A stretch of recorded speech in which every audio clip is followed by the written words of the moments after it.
speaking of which, let's get into it. Let's check in on what Biden's doing. He's going to save us? He's made some big moves. He's got a plan. Okay. A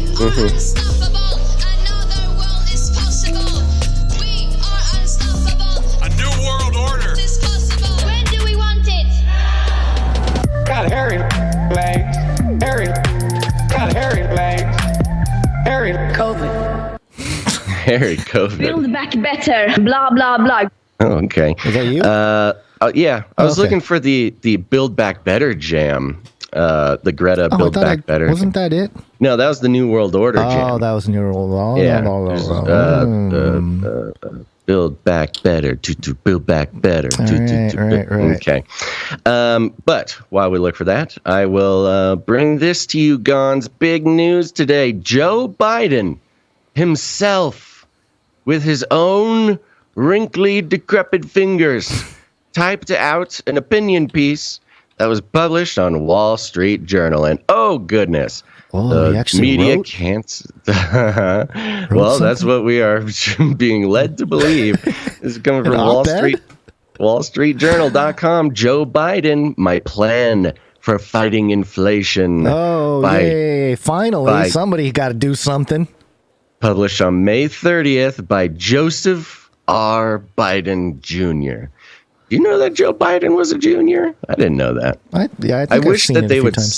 I wish they would use his full middle name more. Robinette. Joe Jr. Robinette. It's just got such a fancy sort of aristocratic feel to it. So a lot of talk here. I'm going to begin by reading the beginning of his opinion article, and then I'm going to jump down to his solutions, Gons. He's got solutions. Great. How I am going to fix inflation. Finally, he's going to tell us how he's going to do it, because he hasn't been doing a great job of that. The global economy faces serious challenges. Inflation is exacerbated. Elevated? Mm-hmm. Yeah. It's exploded. What are you talking about? Okay, elevated, sure. There's also another interesting thing to point out on this. In 1 second, let me finish the sentence. Inflation is exacerbated by Vladimir Putin's war in Ukraine. False. So he's admitting that there is inflation before Vladimir Putin's war in Ukraine. Because the exacerbated, the war is, right? Okay. The war is elevating and exacerbating. So it's kind of a way to kind of admit that, maybe printing $10 trillion during the, pandemic and funneling it directly to the richest people in the country may have attributed, but don't think about that. It was exacerbated by the war in Ukraine. Well, it wasn't even exacerbated by the war. It was exacerbated by your sanctions, Putin. Joe Biden. Oh, no, it's Putin. Okay. I thought it was Putin. No. Putin's price hike. Energy markets are in turmoil. Supply chains that haven't fully healed are causing shortages and price hikes.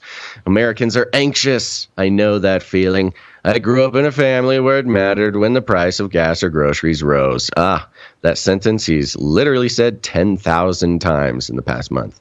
We've felt it around the kitchen table, but the American people should have confidence that our economy faces these challenges from a position of strength. Gons, the economy is so bad because we're so strong. In January, hold on. That really worries me. That the fact that you have to say that is troubling. I mean, everything this man says. Yes. Everything this man says is really the most insulting thing you could possibly say to an American citizen right now. Part of what my depression today is based on some analysis I was listening to about the takeover of China and the renminbi and how it's going to probably become the world reserve currency within the decade and what that means for the U.S. and its economy. So for Biden to come in here and say, we're coming from position of strength. We're so strong, Gons. That's why it's so delusional. Bad. It's delusional, but okay, let's continue on. What else did he say? Oh, see, same for Biden. He's so delusional because he's so strong. All right, let's continue. In January 2021, when I took office, the recovery had stalled and COVID was out of control. In less than a year and a half, my administration's economic and vaccination plans helped achieve the most robust recovery in modern history. Blah, blah, blah. Then he brags about the jobs for a little bit. He brags about, this one is fun. Since I took office, families have increased their savings and have less debt. A recent Federal Reserve report found that a higher percentage of Americans reported feeling financially comfortable at the end of 2021 than at any time since the survey began. Okay, end of 2021. Sure. I mean, the economy was actually doing quite well. Oh, yeah, the inflation was just transitory back then. It was transitory. It wasn't real. Everybody was lying to us and telling us that the inflation wasn't real. Of course, people reported feeling financially comfortable. And of course, this was before all the sanctions, and they sort of imploded the global economy through the sanctions on Russia, but that doesn't matter. Business investment is up 20%, and manufacturing jobs are growing at their fastest rate in 30 years. Was it up 20% from zero, or is it up 20% from... Notice how they don't give any... They don't compare either of those two stats to any period of time. Right. You know, there's no context. I guess they do fastest rate in 30 years. But, 30 years ago, we had, the American manufacturing. That was before Clinton sent all the jobs overseas. That was before the globalization. That was before. Yeah, exactly. That was before China was sort of what it is now, which is the manufacturing center of the world. 30 years ago, America did a bunch of manufacturing. Okay, but that's all just wishy-washy nonsense. Let me get straight to his plan. Let's do it. Okay? Let's get right to it. Here's the plan. We've been wanting a plan. Here's the plan. First, the Federal Reserve has a primary responsibility to control inflation. My predecessor demeaned the Fed, and past presidents have sought to influence its decisions inappropriately during periods of elevated inflation. I won't do this. I have appointed highly qualified people from both parties to lead that institution. I agree with their assessment that fighting inflation is our top economic challenge right now. Second, so first, the first step in his plan to fight inflation is literally do nothing. It's let the Federal Reserve take care of it. That is step one in his master plan. You know why he's saying that? It's because during the Trump presidency, Trump told Jerome Powell to sort of back off on the, he was basically saying like, hey, when you help me out with the economy here. And so and the economy was great. It was booming. It worked great. It was working. And then, then COVID, everything just happens. We don't know. There was no world before COVID. Come on. That wasn't the real world. I'm saying, man, I love it. Yeah. Biden's plan, step one, do nothing. Which, by the way, the Fed doesn't do what they promised to do either. They're the ones that were saying that this inflation is transitory a year ago. And they're also the ones that could completely destroy the American economy if they raise hikes, the rates too fast. Also, I don't know if their primary responsibility is to control inflation. It's not. No, their primary responsibility is to is price stabilization. Sort of monetary the main stabilization thing. Yeah. So that's step one. Step one, do nothing. Step two. Thanks, Joe. Second, Joe Jr. We need to take every practical step to make things more affordable for families during this moment of economic uncertainty, and to boost the productive capacity of our economy over time. The price at the pump is elevated in large part because Russian oil, gas, and refining capacity are off the market. Yeah. Also, we haven't built a gas refinery in this country since the 70s. Okay, maybe that's something to think about. We can't let up on our global effort to punish Mr. Putin for what he's done. Oh, so now we're punishing him. We're not trying to deter him or do so. We're just punishing him. We're putting him in timeout. And we must mitigate these effects for American consumers. That is why I led the largest release from global oil reserves in history. It will bring Remember down that? the price by 30 cents. It didn't even Per do gallon. 30. It did an average of 5 cents per gallon Hey. for 3 days. Hey. His largest release from global oil reserves in history brought the price down 5 cents for 3 days, and then it slingshotted back up. Congress could help right away by passing clean energy tax credits and investments that I've please. proposed. Come A on. dozen CEOs of this is the best part. A dozen CEOs of America's largest utility companies told me earlier this year Oh, gosh. that my plan would reduce the average family's annual utility bills by $500 and accelerate our transition from energy produced by autocrats. A dozen CEOs. Look, Biden, if a dozen CEOs are saying you have a good plan, it's because it'll make them money. CEOs are legally obligated to do everything in their power to make their shareholders more money. Saying a dozen CEOs of America's largest utility companies say you have a good plan, that means it's a really bad plan, Biden. You do not want to listen to them. So that is step 2. Did that make it clear to you?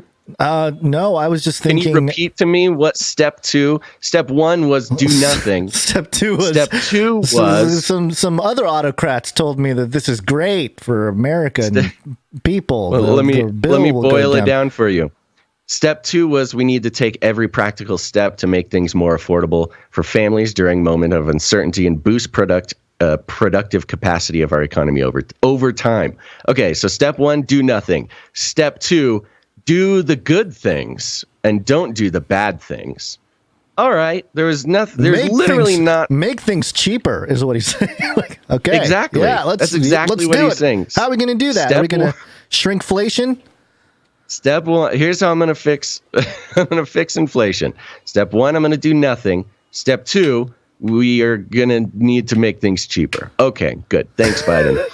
I'm going to skip down to 3. And then he has a whole supply nother chains. Yeah. Yeah, it has a whole nother thing. He's saying we need to reduce the cost of everyday goods by fixing broken supply chains, improving infrastructure, cracking down on exorbitant fees that foreign ocean freight companies charge to move products. My housing supply action plan. So his plan is to, again, do the good things, the things like fix everything. I'm just going to fix everything and then it'll fix inflation. Okay. Thank you, Biden. Third, we need to keep reducing the federal deficit, which will help ease price pressures. This one drives me nuts, man. He keeps bringing up this deficit thing. Last week, the nonpartisan Congressional Budget Office projected that the deficit will fall by 1.7 trillion this year, the largest reduction in history. Yeah, followed by your largest increase in history. Didn't we increase like close to 10 trillion? Yes, something like that over the past that's 2 what years. Printing all the money did. It's crazy. That will leave the deficit and watch. He even admits it at the end. That will leave the deficit as a share of the economy lower than pre-pandemic levels and lower than CBO projected for this year before the American Rescue Plan passed. This deficit progress wasn't preordained. In addition to winding down emergency programs responsibly, so sorry, COVID relief, about half the reduction is driven by an increase in revenue as my economic policies powered a rapid recovery. So this third one is, this decrease in deficit is the pandemic relief. Right. He says half of it is, it's not the pandemic anymore. So we decrease the deficit. That's, again, Has nothing to do with him, which is why he needs to say explicitly that it was not preordained. No. This wasn't going to happen anyways because the pandemic is over, and so we're not paying pandemic money to people. But also, half of it is driven by increase in revenue. And what does that mean, Gons? What is the government's revenue? Oh, it's taxes. The plan would reduce the deficit even more by making common sense reforms to the tax code. The Internal Revenue Service should have the resources to collect taxes that Americans already owe. So this is Biden's big plan. It's to A, do nothing. B, do good things. Just fix it. 3, increase taxes and fund the IRS, and then we'll fix inflation. It's wonderful. It's a great plan. It's the best plan. It is just really incredible that this was the big stunt. Of course, he didn't write this. He had a writer write it, but to post an opinion piece in the Wall Street Journal of all places, filled with complete gobbledygook, total nonsense words about how he's going to fix inflation. And when you really read it, when you really break it down, it's even scarier because he's trying to make us think that he has a plan, and his plan is not a plan. It is his plan is fund the IRS, do nothing, and just fix the things. Okay, good job. So there you go. That's the plan. That's how we're going to fix everything, and we're all very happy about this. And in return, now this was just to touch on this because I want to move on to the Shillzilla. The Corinthian students get federal student debt erased. Biden's been talking about erasing student debt. Long story short, these Corinthian colleges were scam colleges, more or less. Yes. And so, there's been this debate or this talk, he's talking about erasing student debt. And it's like, well, whose debt do you erase? Everybody's? Okay. Well, most people who have student debt are middle class people who go to college and can get loans. So you're giving basically free money to the middle class, which is great. But the lower class is not very happy about that. Neither is the upper class, which makes all their money from the middle class. So instead of, doing his universal $10,000 erased off your debt thing, they just picked one group of schools, the Corinthian schools, which were basically criminal organizations, fake scam colleges. So they're erasing the people who got super scammed by these colleges. Well, great. It's actually very convenient because he's sort of getting to do the whole reparations, or at least canceling student debt talk. He gets to sort of say it the same way he kind of milks other things to make it sound like he is so amazing, which, every president does it. It's not, Trump did it too. It's not like he's any different from any other president, but it's just, I don't know. I mean, good for these students who got scammed. I'm glad for them.